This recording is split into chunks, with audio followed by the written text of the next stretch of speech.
Corona ಸಂದರ್ಭದಲ್ಲಿ ಸುಮಾರು 2 ವರ್ಷಗಳ ಕಾಲ ಆ ದೇಶದ ವಾಸಿಗಳಿಗೆ ಇಸ್ಕಾನ್ ಸಂಸ್ಥೆಯಿಂದ ಬೆಳಿಗ್ಗೆ ಫಲಹಾರ, ಮಧ್ಯಾಹ್ನ ಊಟ, ರಾತ್ರಿ ಊಟ 3 ಹೊತ್ತು ಅವರಿಗೆ ಆಹಾರವನ್ನು ಒದಗಿಸಿ ಅವರ ಜೀವವನ್ನ ಸಂರಕ್ಷಣೆಯನ್ನ ಮಾಡಿ ಅವರಿಗೆ ಬದುಕಲಿಕ್ಕೆ ದಾರಿ ಮಾಡಿಕೊಟ್ಟಿರ್ತಕ್ಕಂಥ ನಮ್ಮ ಇಸ್ಕಾನ್ ಸಂಸ್ಥೆಯ ಮುಖ್ಯಸ್ಥರನ್ನ, ಪೂಜ್ಯರನ್ನ ಇವತ್ತು ಬಂಧಿಸ್ತಾ ಇರ್ತಾರಂತಂದ್ರೆ ಎಂಥ ಸರ್ಕಾರ ಇರ್ಬೋದಲ್ಲಿ ಬಾಂಗ್ಲಾದಲ್ಲಿ. ಬಹಳ ನಾಚಿಕೆಗೇಡು.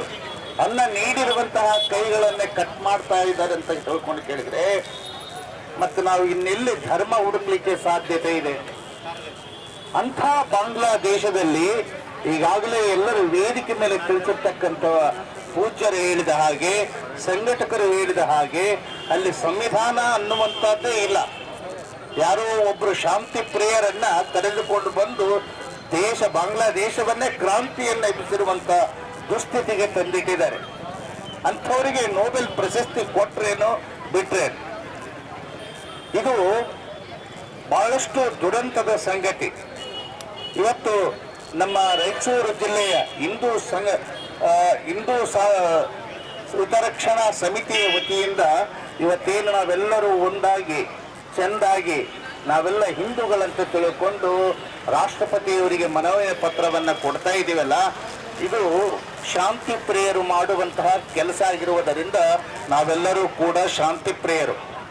ಇಲ್ಲಿಯವರಿಗೆ ಶಾಂತಿ ಪ್ರಿಯರು ಅಂತ ತಿಳ್ಕೊಂಡು ಕೇಳಿದರೆ ನಮ್ಮ ಪೂಜ್ಯರು ಹೇಳಿದ ಹಾಗೆ ನಾವು ನಮ್ಮ ಧರ್ಮವನ್ನ, ನಮ್ಮ ಜಾತಿಯನ್ನ, ನಮ್ಮ ಮಡಿವಂತಿಕೆಯನ್ನ ಮನೆಯ ವಸ್ತ್ರಿ ಒಳಗೆ ಇಟ್ಟುಕೊಂಡು ದೇಶ ಧರ್ಮ ಅಂತ ತಿಳ್ಕೊಂಡು ಬಂದಪ್ಪ ಅಂದ್ರೆ ನಾವೆಲ್ಲರೂ ಹೊರಗ ಒಂದಾಗಿ ಚೆಂದಾಗಿ ಇರಬೇಕನ್ನುವಂಥದ್ದನ್ನ ನಮಗೆ ಇದೊಂಥರ ಎಕ್ಸಾಮ್ ಆಗಿ ಪರಿವರ್ತನೆಗೊಂಡಿದೆ.